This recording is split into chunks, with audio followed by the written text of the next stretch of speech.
welcome back to Valentra Tales. Wishing you a truly good day, filled with calm moments and gentle things ahead. And now, let's step together into today's story. When my husband told me, "I'm moving back in with my ex-wife to take care of her, you'll understand one day," I smiled and said, "Of course." I even packed his bags and drove him there. What I quietly slipped into her mailbox had him back home empty-handed in less than 48 hours. "I'm moving back in with Cassidy to take care of her during her recovery. You'll understand one day." Gabriel delivered these words while I was mid-sip of my Tuesday evening chamomile tea, causing me to set the cup down with deliberate control rather than throw it at his head. 5 years of marriage, and he chose to detonate our life together with the casual tone someone might use to announce they were switching grocery stores. I studied his face, the way he kept adjusting his reading glasses, the nervous twist of his wedding ring, the careful distance he maintained from me across our kitchen island. "Of course," I heard myself say, my voice carrying a sweetness that made him step back. "When do you need to leave?" His relief was instant and insulting. He'd expected tears, accusations, maybe even the ceramic mug flying past his ear. Instead, my calm acceptance threw him completely off balance. "Tomorrow afternoon," he managed, his fingers still worrying at that wedding ring. "Her surgery is Thursday morning at 7. Before we dive deeper, if you believe that trust and honesty are the foundation of any marriage, please consider subscribing. It's free and helps us share these important stories. Now let's see how Isabella handles this shocking betrayal." I nodded, taking another sip of tea. The kitchen felt smaller suddenly, the walls pressing in despite the open floor plan we'd fallen in love with when we bought the house 3 years ago. Back then, Gabriel had wrapped his arms around me in this very spot, whispering about the children we'd raise here, the dinner parties we'd host, the life we'd build together. Now he stood on the opposite side of the granite island like it was a fortress wall. "How long has Cassidy been planning this surgery?" I asked, my tone conversational. "About 2 months. It's complicated. Something to do with nerve damage from her car accident last year." He was warming to his topic now, probably grateful I was engaging rather than exploding. "She's been trying to manage with physical therapy, but the doctors finally said surgery was the only option." 2 months. While I'd been planning our anniversary trip to Napa Valley, he'd been planning his exodus. The reservation confirmations were still in my email, the wine tour already paid for, scheduled for 3 weeks from now. I wondered if he'd forgotten or simply hadn't cared enough to remember. "And she has no one else?" I asked, genuinely curious about this part of his narrative. Cassidy Morrison wasn't exactly a hermit. Her Facebook profile, which I definitely hadn't been checking, showed regular girls' nights, family barbecues, and a particularly close relationship with her sister despite what Gabriel was about to claim. Her parents moved to Florida last year, and you know she and her sister don't speak anymore. There was the lie sliding out smooth as butter. Just last week, Cassidy had posted photos from her sister's birthday dinner. "I'm the only one she feels comfortable asking for help with intimate care needs." Intimate care needs. The phrase hung in the air between us like a confession. I could see him realize what he'd said, watch the flush creep up his neck as he scrambled to clarify. "Medical care. I mean medical care. Helping her shower, changing bandages, that sort of thing." "How fortunate that you're available to help," I said, getting up to rinse my mug in the sink. Through the window, I could see our neighbor Margaret walking her ancient poodle, keeping to her strict 7:30 schedule. The normalcy of it felt surreal. "Will you be staying in the guest room?" Gabriel's silence lasted a beat too long. "She's converted her home office into a recovery room. On the ground floor so she won't have to manage stairs." "That's thoughtful of her." I turned off the tap, dried my hands on the dish towel with deliberate care. "Planning ahead like that. 2 months, you said?" He must have heard something in my tone because his shoulders tensed. "Isabella, this isn't. I'm not leaving you. This is temporary. Just until she's back on her feet." "Of course it is." I folded the dish towel, hung it perfectly straight on the oven handle. "And how long do the doctors expect her recovery to take?" 6 weeks. Maybe 8 depending on complications.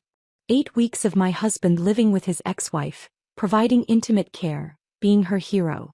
I turned to face him fully, leaning back against the counter. "You've really thought this through." "I had to. I knew it would be difficult for you to understand, but Isabella, she was my wife for 8 years. We might not have worked out, but I can't just abandon her when she needs help. There was that word again, abandon. As if not moving in with your ex-wife constituted abandonment. As if staying with your current wife was somehow the lesser moral choice. You're right, I said, and his eyes widened with surprise. I do understand. You've made a commitment and you need to honor it. Gabriel's relief was almost comical. He actually smiled, that boyish grin that had charmed me at a coffee shop 6 years ago. I knew you'd come around. You're amazing, Isabella. Not many women would be so understanding. I smiled back, already mentally cataloging the contents of his office. The passwords he kept on sticky notes despite my warnings about security. The filing cabinet where he thought I didn't know he kept old photos of Cassidy. Well, we should get you packed then. You'll want to be organized when you arrive. You don't have to help, he said quickly. I know this is strange. Nonsense. What kind of wife would I be if I didn't help my husband when he needs it? I moved past him toward the hallway. I'll get your suitcase from the closet. You should probably call Cassidy and let her know when to expect you. As I climbed the stairs to our bedroom, I heard him behind me, his voice already dropping into those soft, intimate tones. Hey Cass. As I talked to her. She's being incredible about it. Incredible.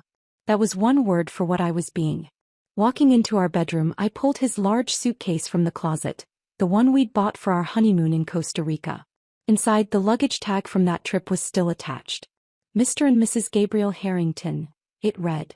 Forever begins today. Forever had lasted exactly 5 years, 2 months and 16 days. The suitcase lay open on our bed like a mouth waiting to swallow the last 5 years of my life. I heard the shower turn on in the master bathroom, Gabriel's off-key humming of some old song drifting through the door. He always hummed when he felt guilty, a tell he never knew he had. I folded another shirt, crisp hospital corners like my mother taught me, and placed it in the suitcase next to the others. His laptop sat open on his nightstand, the screen dark but not locked. Gabriel never remembered to lock it despite my constant reminders about digital security. The shower was still running strong. He took long showers, especially when he needed to think, which meant I had at least 10 minutes. I walked around the bed and touched the trackpad. The screen blazed to life, revealing his email inbox. There at the top, a thread with Cassidy Morrison that stretched back 2 months. 2 months of planning this moment while I slept beside him each night, oblivious. The subject line read post-surgery arrangements, innocent enough for anyone glancing over his shoulder. I clicked it open. The latest message from Cassidy, sent yesterday at 11:43 p.m. while I was asleep after yoga, made my stomach twist. Can't wait to have you here again, Gabe. Feels like we're finally getting our second chance. Once you're moved in, we can see where this really goes. Gabriel's response, sent at 11:51 p.m. from the bathroom while I slept in the next room. Isabella won't fight it if we frame it right. She's too polite to seem unsupportive of someone who's sick. Trust me on this. Too polite. After 5 years of marriage, that was how he saw me. Not kind, not understanding, not loving. Polite. Like I was a stranger who'd hold the door open rather than let it slam in someone's face. I scrolled further back. March 15th, Cassidy wrote, "The doctor says I can schedule the surgery anytime after May. Should we wait until after your anniversary?" Gabriel's reply, "No, sooner is better. Isabella always gets emotional around our anniversary. Better to do it when she's distracted with work." They'd scheduled my heartbreak around my busy season at the marketing firm, like a dental appointment squeezed between meetings. I heard the water pressure change in the shower, signaling Gabriel was almost done. I closed the email, making sure to mark it as unread, and returned to folding clothes. When Gabriel emerged, towel around his waist, hair dripping, he found me organizing his medication bottles into a travel case. "You don't have to do this," he said, but his voice carried relief rather than protest. "Scrambled eggs or omelet?"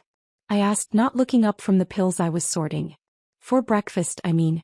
You'll need a good meal before the drive." "Isabella." He sat on the edge of the bed, water droplets from his hair hitting the comforter. "Scrambled it is. With that hot sauce you like." I snapped the medication case closed. "I'll start cooking while you get dressed." In the kitchen, I moved with practiced efficiency. Eggs whisked with a splash of cream, just how Gabriel preferred them. Sourdough bread in the toaster, butter softening on the counter. Coffee brewing strong and black. Every motion automatic, leaving my mind free to process what I'd read. 2 months. 8 weeks of careful planning, of synchronized deception. I thought about all the times he'd worked late, the weekend conferences that now seemed suspiciously frequent, the way he'd been extra attentive lately, guilt disguised as affection. The doorbell rang as I was plating the eggs. Through the kitchen window I saw Maria's red Honda in the driveway. My best friend since college had the timing of someone who sensed disaster like animals sense earthquakes. "Just wanted to drop off that book," Maria announced when I opened the door, though we both knew she'd never mentioned any book. Her eyes took in my forced smile, the sounds of Gabriel moving around upstairs, the suitcase visible through the bedroom doorway. "Isabella, what's happening?" "Gabriel's helping Cassidy through surgery recovery," I said, my voice bright as morning sunshine. "Isn't that wonderful of him?" Maria's face went through several expressions before settling on disbelief. She worked as a surgical nurse at the same hospital where Cassidy was having her procedure. "The breast augmentation?"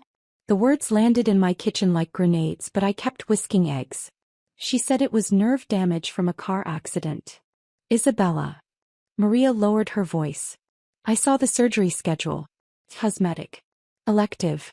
She's been planning it for months." "How thoughtful of her to schedule it so carefully," I said, adding salt to the eggs with a steady hand. Maria stared at me. We'd known each other for 12 years, through bad boyfriends and worse decisions, through her divorce and my father's death. She knew my faces, all of them, including this one, the calm before I burned everything down. "Do you want me to stay?" she asked quietly. "No need. Gabriel needs a good breakfast before his mission of mercy." I poured the eggs into the heated pan, the sizzle filling the silence.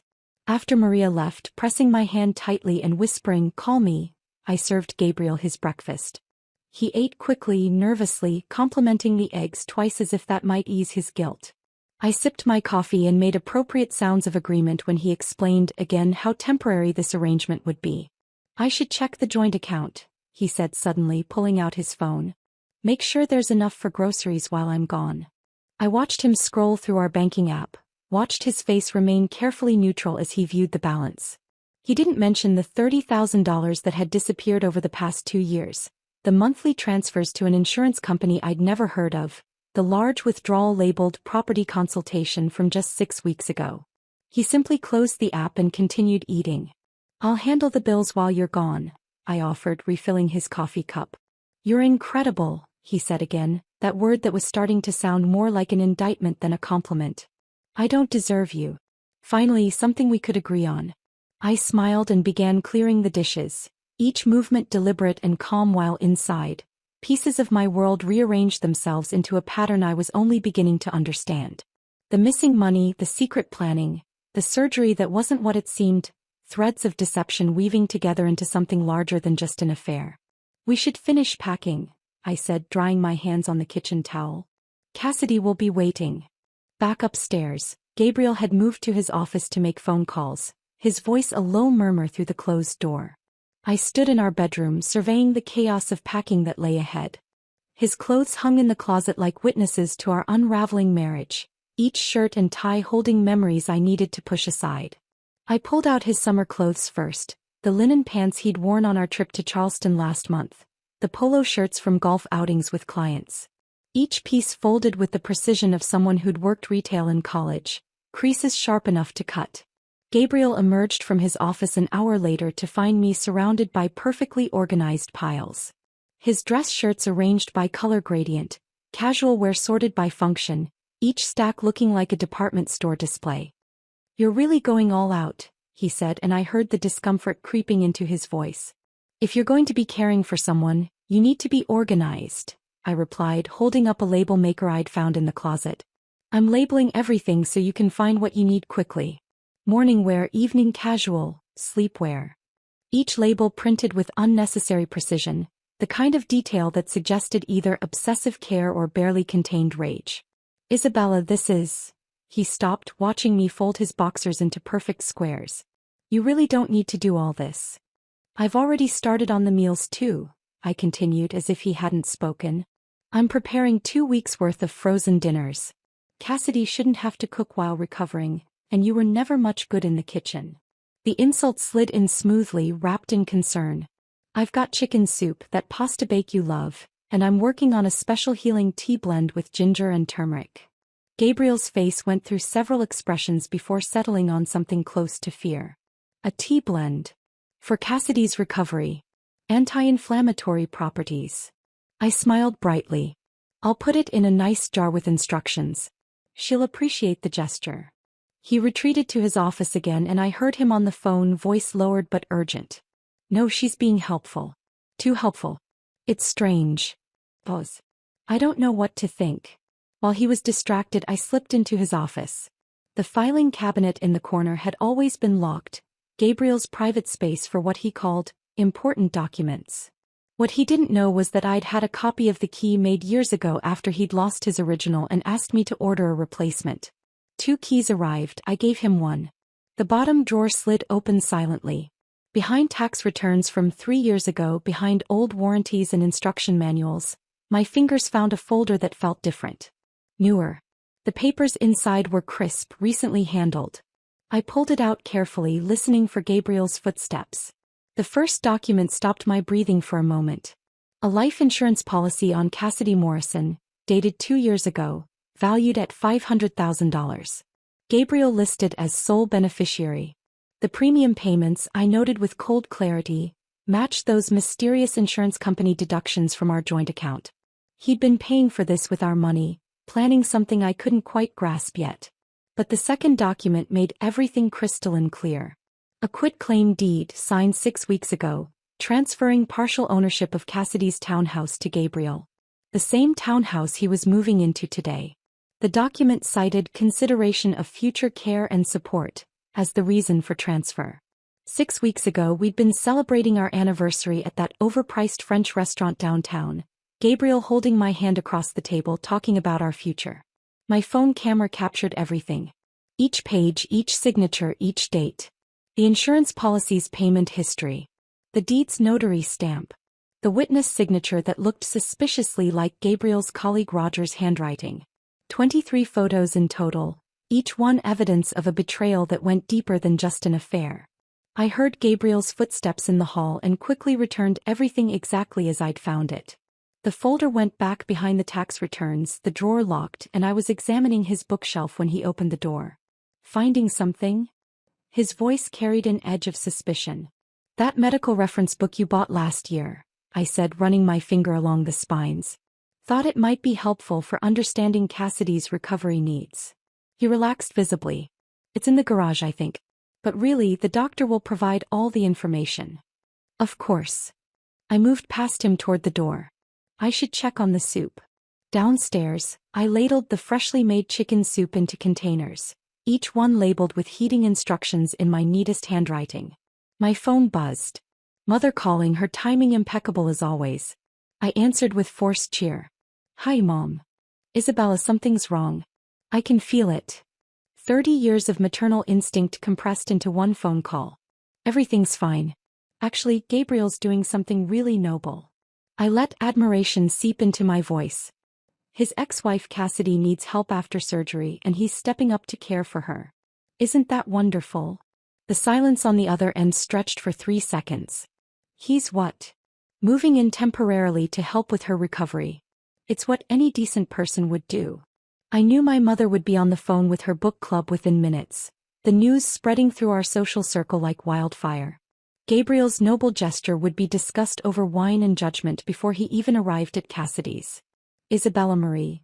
My mother's voice dropped to her serious tone, the one she'd used when she caught me sneaking out in high school. What are you playing at? I'm supporting my husband's decision to help someone in need, I replied, adding another container of soup to the growing collection. Wouldn't you do the same for Dad? She made a sound that could have meant anything. You call me if you need me. Of course, Mom. Give Dad my love. I hung up and returned to the meal preparation. Lasagna assembled with layers as precise as my folded clothes. Vegetable curry portioned into individual servings. Everything Gabriel would need for 2 weeks of domestic comfort while playing house with another woman. The tea blend came together last. Chamomile for calm, ginger for inflammation, honey powder for sweetness, and just a touch of lavender for sleep. Nothing harmful, nothing that would hurt anyone. Just a gentle remedy packed in a glass jar with a hand-painted label, For healing and new beginnings. Gabriel found me arranging everything in a cooler with ice packs. This is too much, he said, but his protest sounded hollow. It's exactly enough, I corrected, closing the cooler with a decisive snap. There. All ready for tomorrow. Wednesday morning arrived with a mockery of sunshine streaming through our bedroom windows. Gabriel was already awake, sitting on the edge of the bed in his freshly pressed khakis and the blue button-down I'd ironed the night before. The same shirt he'd worn to his first dinner with my parents 4 years ago.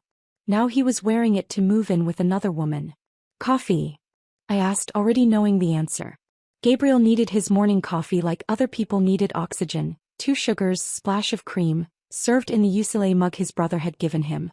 In the kitchen, I moved through the ritual of coffee making with mechanical precision while Gabriel loaded his bags by the front door. The cooler of prepared meals sat ready on the counter, the glass jar of healing tea nestled on top like a crown jewel of martyrdom. I heard him grunt slightly as he lifted his suitcase, the one packed with clothes I'd folded as if preparing a soldier for war. My car's still in the shop, Gabriel announced when I handed him his coffee, though we both knew I'd seen it parked at his office yesterday when I'd driven past. Would you mind driving me? The lie sat between us, obvious and insulting, but I smiled. Of course. We should probably take the cooler too. Everything's ready. During the 20-minute drive to Cassidy's townhouse, Gabriel transformed. With each mile away from our home, his shoulders relaxed, his breathing deepened, his fingers stopped drumming nervously on his knee. By the time we reached the highway, he was actually humming again, that same guilty tune from yesterday's shower. This is really modern of us, he said as we passed the exit for downtown. Most people wouldn't understand this kind of arrangement. We're not most people, I replied, keeping my eyes on the road while memorizing every detail of his relief. The way he kept checking his phone, probably text messages from Cassidy. The slight smile playing at the corners of his mouth. The wedding ring he'd moved to his right hand sometime this morning, thinking I wouldn't notice. Cassidy's townhouse development appeared like a mirage of mediocrity, endless rows of beige and gray facades with tiny patches of regulated grass. Her unit sat at the end of Rosewood Court, a name that suggested elegance the neighborhood couldn't deliver. I pulled into her driveway behind a BMW that definitely hadn't been there during her supposed financial struggles she'd posted about on Facebook last year. Before Gabriel could even unbuckle his seatbelt, the front door opened. Cassidy stood framed in the doorway like she'd been waiting at the window, watching for our arrival. She wore silk pajamas the color of champagne, her blonde hair perfectly curled, her face fully made up with the kind of careful application that takes an hour minimum. For someone recovering from surgery, she looked remarkably like someone heading to brunch at an upscale restaurant.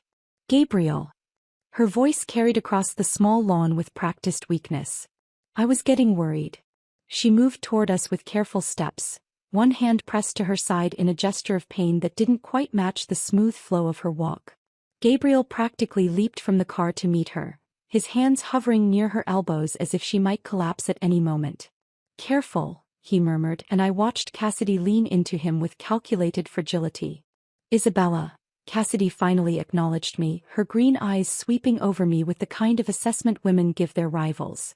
You're such an angel for understanding. Not many wives would be so evolved. I retrieved the cooler from the back seat, my movements deliberately cheerful. We all do what we must. Gabriel tells me your recovery might be challenging. Oh, it's been awful, Cassidy sighed, though her breathing showed no signs of post-surgical difficulty. The pain is just unbearable at times. I can barely manage alone. As we moved inside, I catalogued everything. The wheelchair positioned prominently in the living room but showing no signs of use, its price tag hastily removed but leaving adhesive residue. Prescription bottles arranged on the coffee table like props, their labels facing outward for maximum visibility. Fresh flowers in every room, the kind of expensive arrangements that suggested visitors were expected. The surgery recovery setup was as staged as a furniture showroom. Let me help with the bags, I offered, following Gabriel back to the car while Cassidy posed herself decoratively on the couch. She seems to be managing well for someone post-surgical, I commented mildly, lifting his laptop bag. Gabriel's jaw tightened. Recovery affects everyone differently. Inside, Cassidy had moved to the kitchen, her hand finding Gabriel's arm with the practiced ease of long-time intimacy. I've missed having someone here, she said, her fingers trailing along his sleeve. The nights are the hardest. Well, now you have help, I said brightly, setting the cooler on her granite counter. I've prepared 2 weeks of meals. And this, I held up the glass jar, is a special healing blend tea. Ginger, turmeric, chamomile. Very soothing. Cassidy's smile tightened at the edges. How thoughtful. I should go, I announced after helping arrange Gabriel's things in what Cassidy called the guest room but had clearly been recently redecorated with new sheets and fresh paint. Let you two get settled. Gabriel walked me to the door, his relief at my departure palpable. I'll call you later, he said, the lie comfortable on his lips. Take all the time you need, I replied, loud enough for Cassidy to hear. I drove 2 blocks to a small coffee shop I'd noticed on the way in. The afternoon crowd hadn't arrived yet, giving me privacy in a corner booth with my laptop and the folder I'd hidden in my purse. Every photograph from yesterday transferred to a new email account, backed up to a cloud service, evidence preserved in triplicate. The manila envelope I'd purchased that morning came out next. Inside went printed copies of everything. The life insurance policy with payment records highlighted, the property deed with a sticky note reading interesting timing, property transfer 6 weeks before elective surgery, screenshots of their planning emails with Gabriel's cruel assessment of my politeness highlighted in yellow. But the masterpiece was Cassidy's own Instagram. 3 days before her supposed emergency surgery, she'd posted photos from a wine tasting in Napa. Her radiant smile and the glass of Cabernet in her hand didn't suggest someone preparing for urgent medical intervention. I printed those too, adding another note, remarkable recovery from that wine tasting. The final piece of my package was the handwritten note on cream-colored stationery I'd purchased specifically for this moment. My handwriting, deliberately altered to be unrecognizable, spelled out Cassidy's future with surgical precision. Cassidy, you should know Gabriel took out a $500,000 life insurance policy on you 2 years ago, paid from marital assets. Combined with the property transfer, this creates an interesting financial picture. Perhaps ask why a healthy woman needs a caretaker who profits from her death. Check with your attorney about property transfers made under medical duress. Coercion voids contracts. Best wishes for your recovery, a concerned observer. I sealed the envelope, wrote Cassidy's name across the front and left the coffee shop.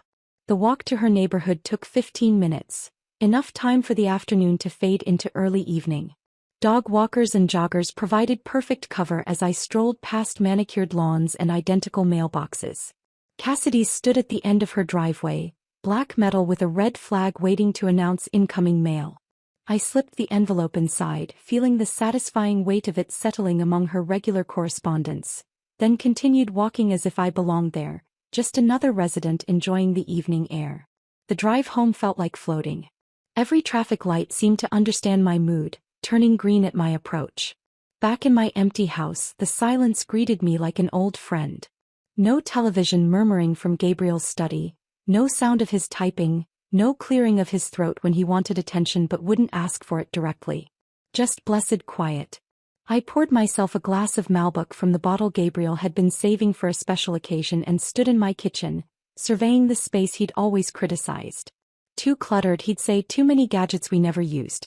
But tonight I saw it differently. Every appliance had its place, every spice jar faced forward, the counters clear and clean. This was my space, organized exactly how I wanted it. The wine tasted better than it ever had when shared with Gabriel.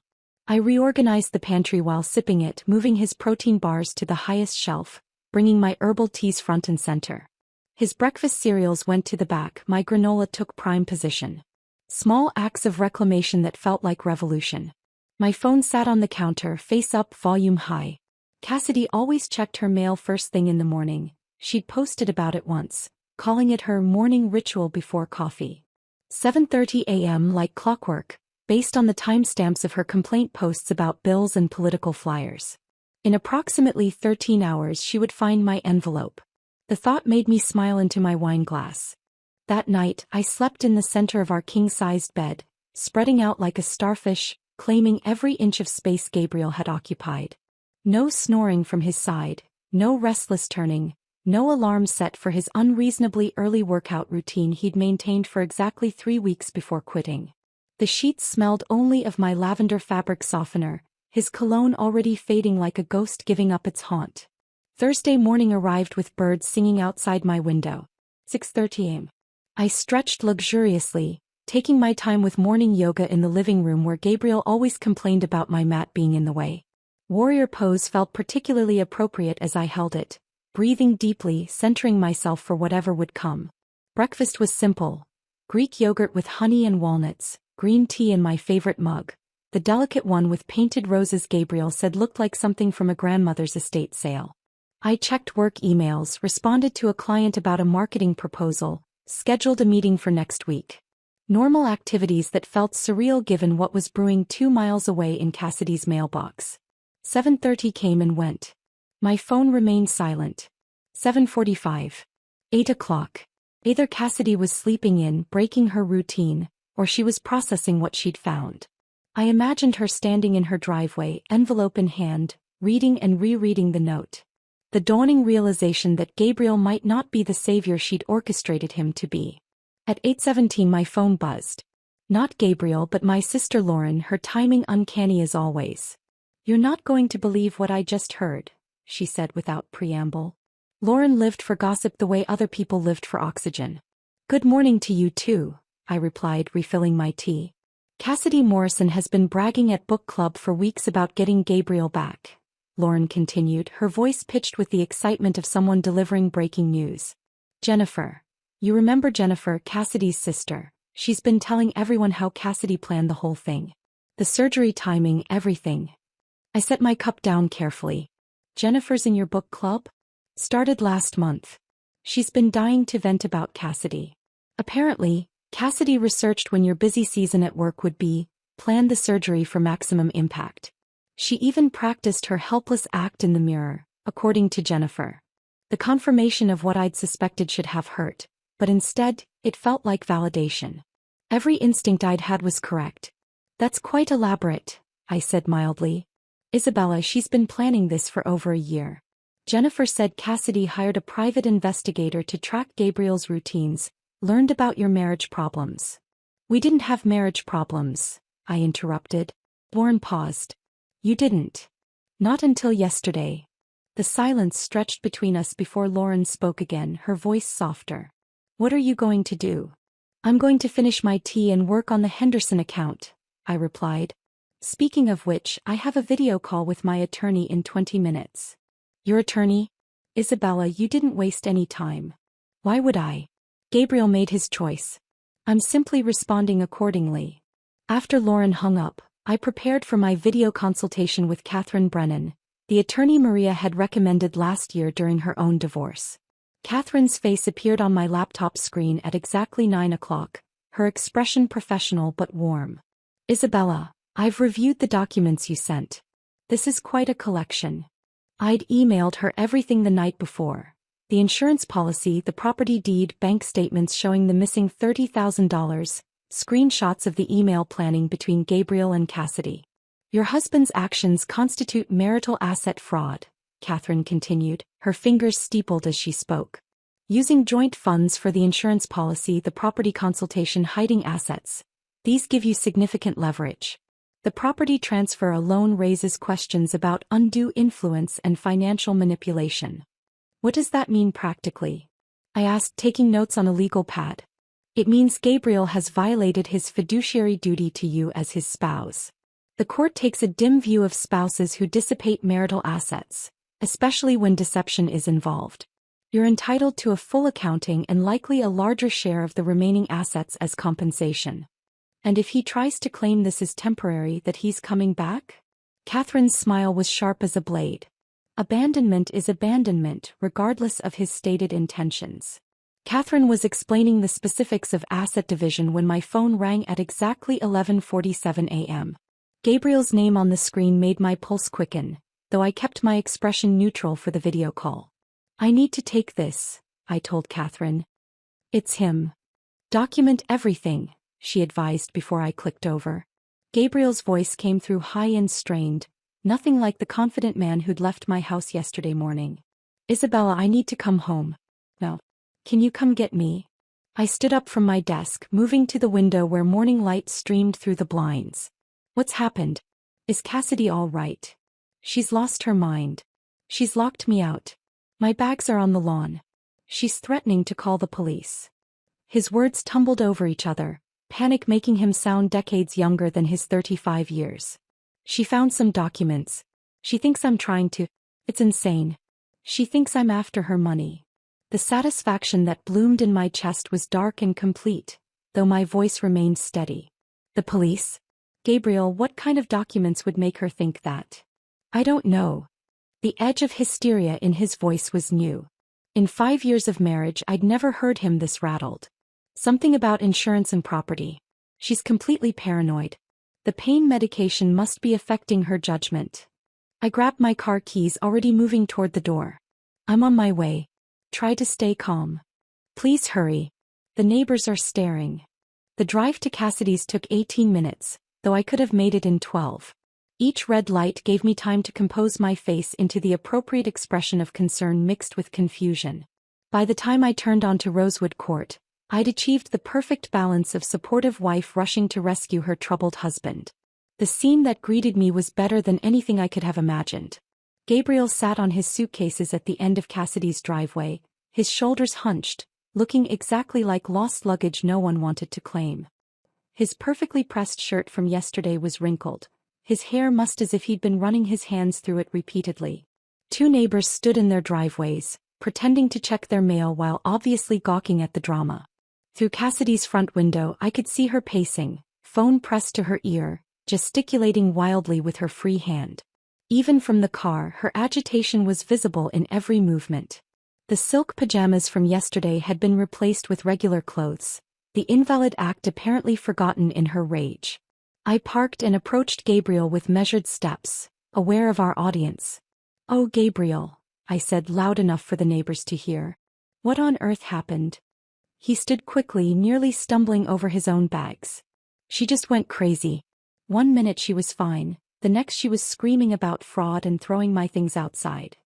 His eyes darted toward the window where Cassidy had stopped pacing to glare at us. "We need to leave. Now." I picked up one of his bags, noting how he flinched when Cassidy's front door opened slightly, then slammed shut again. "Of course. Let's get your things in the car." We loaded his possessions quickly, the same bags I'd helped him pack with such precision now thrown haphazardly into my trunk. Gabriel kept looking back at the house as if expecting Cassidy to storm out at any moment. His hands shook as he closed the trunk. "She was fine last night," he said as we pulled away, Cassidy's townhouse shrinking in the rearview mirror. "We had dinner, watched a movie. Everything was normal. Then this morning she got the mail and just exploded." I merged onto the main road, keeping my voice gentle. "The mail. She found something in her mailbox. Documents about insurance policies and property transfers. She accused me of trying to steal from her, of planning to hurt her for money." His voice cracked on the last words. "Isabella, I would never. You know I would never." "Of course not," I soothed, signaling for a turn. "It sounds like the pain medication is making her paranoid. Some people have terrible reactions to those drugs. She's probably not thinking clearly." Gabriel seized on this explanation with desperate relief. "That must be it. The medications. She was taking so many pills yesterday." He rubbed his face with both hands. "But she called me a con artist. Said I was after her money. Where would she even get such an idea?" "Who knows what goes through someone's mind when they're not well," I offered, maintaining steady speed through our neighborhood. "Maybe she'll calm down once the medications wear off." "She won't take my calls." I tried explaining, but she just kept screaming about lawyers and fraud charges. He slumped in the passenger seat, looking smaller than I'd ever seen him. This was supposed to be about helping her recover. How did it turn into this? I pulled into our driveway, the familiar sight of our house apparently startling Gabriel, as if he'd forgotten this was still technically his home. We sat in the car for a moment, engine ticking as it cooled. "Maybe she just needs time," I suggested. "Surgery can be traumatic. People aren't themselves afterward." Gabriel nodded eagerly, clinging to any rational explanation that didn't involve examining his own actions. "You're right. She needs time. Once she's thinking clearly, she'll realize this is all a misunderstanding." As we unloaded his bags, Mrs. Patterson appeared with her ancient Cocker Spaniel, Butterscotch, timing her walk perfectly to intersect with our arrival. Mrs. Patterson had lived on our street for 30 years and possessed an intelligence network that would make the CIA envious. "Isabella." "Gabriel," she called out, her voice carrying that particular tone of someone pretending surprise while delivering gossip. "I heard there was quite the commotion at the Morrison place this morning." Gabriel stiffened beside me, but I touched his arm gently. "Mrs. Patterson, how are you? How's Butterscotch?" "Oh, we're fine, dear. Though I must say the police scanner was very active this morning. Something about a domestic dispute on Rosewood Court." Her eyes glinted with barely contained excitement. "The whole neighborhood heard the yelling. Something about fraud and theft. That poor woman was beside herself." Gabriel's face flushed deep red. "It was a misunderstanding." "Of course," Mrs. Patterson agreed, though her expression suggested she was already composing the story she'd share at tomorrow's neighborhood coffee clatch. "These things happen. Though I must say accusations of fraud are quite serious." The police seemed very interested. "We should get inside," I said to Mrs. Patterson, gesturing toward Gabriel's bags scattered on our driveway. "It's been a long morning." She nodded knowingly, tugging Butterscotch's leash. "Of course, dear. You two take care now." Her parting look at Gabriel suggested she'd already convicted him in the court of neighborhood opinion. Gabriel trudged behind me into the house, dragging his suitcase like it weighed 1,000 pounds. He headed straight for our bedroom, muscle memory guiding him up the stairs while I stayed in the kitchen, counting down the minutes until he discovered the changes I'd made. 3 minutes. That's how long it took before I heard his footsteps returning, heavier now, almost stumbling. He appeared in the kitchen doorway, his face pale. "My clothes aren't in the closet. They're in the guest room," I said, pulling a folder from my laptop bag. "We need to talk." Gabriel's eyes fixed on the folder in my hands, the legal-sized manila envelope that held his future. "Isabella, what is this?" "Sit down," I said, gesturing to the kitchen table where we'd shared 5 years of meals, conversations, and lies. He sat slowly, like his bones had turned to glass. I opened the folder and spread the contents across the table with deliberate precision. The divorce papers, crisp and official with their blue backing. The forensic accounting report Catherine's team had prepared, 23 pages detailing every financial transgression. Bank statements with highlighted withdrawals. The insurance policy documentation. The property deed transfer. A comprehensive catalog of betrayal, documented in black and white. Gabriel's face transformed as he processed what lay before him. First came confusion, his eyebrows drawing together as he tried to make sense of the papers. Then shock, his mouth opening slightly as he recognized the insurance documents. Anger flashed next, his jaw clenching as he saw the bank statements. Finally, as the full scope of his exposure became clear, his expression crumbled into something pathetic and pleading. "Where did you get these?" His voice was barely a whisper. "From your filing cabinet. The one you thought I didn't have a key to." I sat across from him, maintaining the same calm I'd shown since Tuesday night. "The divorce papers are new, of course. My attorney drew them up this morning." "Your attorney?" He looked up sharply. "You've already seen a lawyer? You moved in with another woman, Gabriel. What did you expect me to do, wait patiently for you to come back?" His hands trembled as he picked up the forensic accounting report. "This says I diverted $30,000. $32,467 to be precise. Over 2 years. Insurance premiums for a policy on Cassidy. Property consultation fees that mysteriously coincided with her deed transfer. Various other expenses that had nothing to do with our marriage but everything to do with your plans with her." "The house," he said suddenly, looking around our kitchen as if seeing it for the first time. "This is our house." "No, Gabriel. This is my house. Purchased before our marriage with my inheritance from my grandmother. You never contributed to the mortgage payments. That came from my personal account, not our joint finances.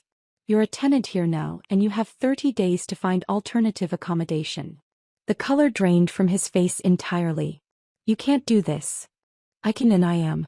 The joint accounts have been frozen pending division of assets. Though given the forensic accounting, my attorney believes the court will be very interested in your financial misconduct. Marital asset fraud, she called it." Gabriel stood abruptly, the chair scraping against the floor. "You planned this. You knew about Cassidy's surgery, about everything." I knew what you chose to show me, I said calmly. Your laptop was open. Your emails were right there. You left your filing cabinet unlocked. You made it remarkably easy to understand exactly what you and Cassidy were planning. The documents, he said, the realization dawning with horrible clarity. The ones Cassidy found in her mailbox. That was you. I tilted my head slightly. I simply ensured everyone involved had all the information needed to make informed decisions. Isn't that what you claim to be doing? Making the mature, informed choice to help someone in need. You destroyed everything, Gabriel said, his voice rising. You turned Cassidy against me. I didn't turn anyone against you. I just made sure Cassidy knew about the life insurance policy you took out on her. The one worth $500,000 with you as the sole beneficiary. Any reasonable person would find that concerning, don't you think? Especially combined with the property transfer. Gabriel's phone buzzed on the table. He grabbed it and I watched his face go even paler as he read. He turned the screen toward me. Cassidy's Facebook post was already gaining traction, posted just minutes ago. Warning to all women, it began in all caps. Gabriel Harrington is a fraud who tried to con me out of my house and took out life insurance on me without my knowledge. He used his wife's money to pay for it while planning to leave her. Receipts attached. Below were photos of every document from the envelope I'd left in her mailbox. The insurance policy, the property deed, even screenshots of their emails discussing their plan. The comments were already piling up, our mutual friends expressing shock, anger, disbelief. My reputation, Gabriel whispered, scrolling through the growing storm of comments. My career. Everyone will see this. Yes, I agreed. They will. His phone rang. His brother's name appeared on the screen. Then it rang again. His mother. A colleague. The avalanche had begun. You did this, he said, but there was no fight left in his voice, just hollow recognition. You orchestrated all of it. The packing, the driving me there, the documents. You knew exactly what would happen. I knew that Cassidy deserved to know what kind of man was moving into her house. I knew you deserved to face the consequences of your choices. And I knew I deserved better than a husband who'd been planning his exit for 2 years while sleeping beside me every night. Gabriel sank back into the chair, his phone continuing to buzz with incoming calls and messages. The life he'd carefully built, the reputation he'd cultivated, the elaborate plan he'd crafted with Cassidy, all of it was crumbling in real time, documented for public consumption on social media. The guest room has clean sheets, I said, gathering the legal documents back into their folder. Your belongings are in the closet there. You have 30 days, Gabriel. I suggest you start looking for an apartment tomorrow. I stood to leave, but his voice stopped me at the doorway. How long have you known? Known what? That you were leaving? Since Tuesday night. That you were a liar? Maybe I always knew. I just chose to believe in something better. I never meant for it to happen like this, he said to my back. No, I agreed without turning around. You meant for it to happen with me never finding out. With you having both Cassidy's property and my financial support. With you getting everything while I got nothing but an empty house and confusion. This version where you get exposed for who you really are. You're right. You never meant for that to happen. I walked upstairs to my bedroom, mine alone now, and closed the door on Gabriel's muffled phone conversation with what sounded like his brother. The panicked tone of his voice drifted through the floorboards as I changed into comfortable clothes and pulled my hair back. This was my house. My space. My life to reclaim. 2 weeks passed in a blur of legal meetings and redirected mail. The suburban gossip network, more efficient than any news service, kept me informed without my having to ask. Maria heard from her colleague who lived on Rosewood Court that Cassidy had filed a restraining order against Gabriel. The property transfer had been flagged as potentially fraudulent, and she was pursuing legal action. Mrs. Patterson, walking butterscotch past my house daily now, mentioned she'd heard Gabriel had moved into a studio apartment near the highway, the kind of place that advertised affordable weekly rates on faded billboards. My mother arrived on a Saturday morning, 3 weeks after Gabriel's departure, carrying a pot of her famous chicken soup and wearing the determined expression of a woman on a mission. She let herself in with her spare key, found me reading in the living room, and set the soup on the kitchen counter without a word. You look thin, she said, her standard greeting regardless of my actual appearance. I'm eating fine, Mom. She heated the soup while I set the table, our movements synchronized from years of practice. We ate in comfortable silence for several minutes before she spoke again. Your father wasn't my first husband. I nearly dropped my spoon. In 32 years she'd never mentioned this. His name was Richard, she continued, stirring her soup with careful precision. Charming, ambitious, everything a young woman thinks she wants. We were married for 3 years before I discovered he'd been using my trust fund to finance his girlfriend's boutique. He'd convinced me to put his name on everything, said it was what married couples did. Mom, I had no idea. I was 25 and thought I knew everything about love. She looked up at me and I saw my own recent experience reflected in her eyes. The morning I found out, I wanted to burn his clothes on the lawn, scream at him in front of his colleagues, make sure everyone knew what kind of man he was. What did you do? I documented everything. Quietly. Carefully. Then I served him divorce papers at his girlfriend's boutique grand opening, in front of all their investors. A small smile played at her lips. The boutique closed within 6 months. Richard moved to Ohio and became a used car salesman. Last I heard, he was on his 3rd marriage. And Dad? I met your father 2 years later. By then I knew the difference between charm and character. She reached across the table and squeezed my hand. The best revenge is living well while they live with their choices, Isabella. You're already doing that. The validation I hadn't known I needed washed over me. My mother, the woman who'd taught me to fold fitted sheets and never leave the house without lipstick, understood exactly what I'd done and why. Later that afternoon, my phone buzzed with a text from Jennifer, Cassidy's sister from Lauren's book club. Cassidy wants you to know something. Can I give her your number? I considered for a moment before responding. She can email me. The message came through that evening, sent from a new email address with no subject line. Isabella. I won't insult you with apologies or excuses. We both know what I did and what I intended to do. But you saved me from something potentially dangerous. The insurance policy, the property transfer. My lawyer says it could have been catastrophic if I'd let him stay. I've posted everything online, not for drama but to warn others. Gabriel Harrington is a predator in a pleasant mask. Thank you for removing that mask. I'm moving to Colorado next month. Fresh start. Cassidy. I read it twice before deleting it. No response was needed. Cassidy and I weren't going to become friends, bonded by Gabriel's betrayal. We were just 2 women who'd learned an expensive lesson about the difference between what men say and what they do. The leaves turned fall colors as my life settled into new rhythms. Gabriel's 30 days came and went with him, collecting his remaining belongings while I was deliberately at work. He left his key on the kitchen counter with no note, just the metal acknowledgement that this chapter was closed. 6 months after that Tuesday evening revelation, I hosted my first dinner party in the house that was now entirely mine. Maria brought her new boyfriend, a pediatrician who laughed at her jokes and looked at her like she hung the moon. Lauren came with her husband and a bottle of wine expensive enough to show she was celebrating my freedom. Even Mrs. Patterson was invited, regaling everyone with neighborhood gossip while pretending she hadn't been my spy network during the dark days. The house felt different now. Lighter. I'd repainted the walls in colors Gabriel had called too bold, hung artwork he deemed too modern, and converted his office into a reading room with floor-to-ceiling bookshelves. Every corner reflected my choices, my taste, my life. A toast, Maria announced, raising her glass as we gathered in the living room after dinner.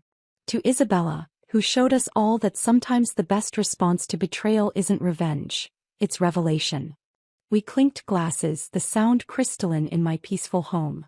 Through the window I could see the city lights spreading into the distance, each one representing someone living their own story, facing their own betrayals and triumphs. Somewhere across town, Gabriel was learning that reputation once shattered couldn't be rebuilt with explanations or excuses.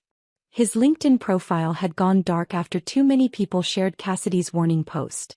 The marketing firm where he'd worked had quietly suggested he seek opportunities elsewhere. Cassidy had indeed moved to Colorado, leaving behind a townhouse that no longer held either profit or promise for Gabriel's schemes. I stood in my kitchen after everyone left, washing wine glasses by hand, taking comfort in the simple ritual. The house was quiet but not empty.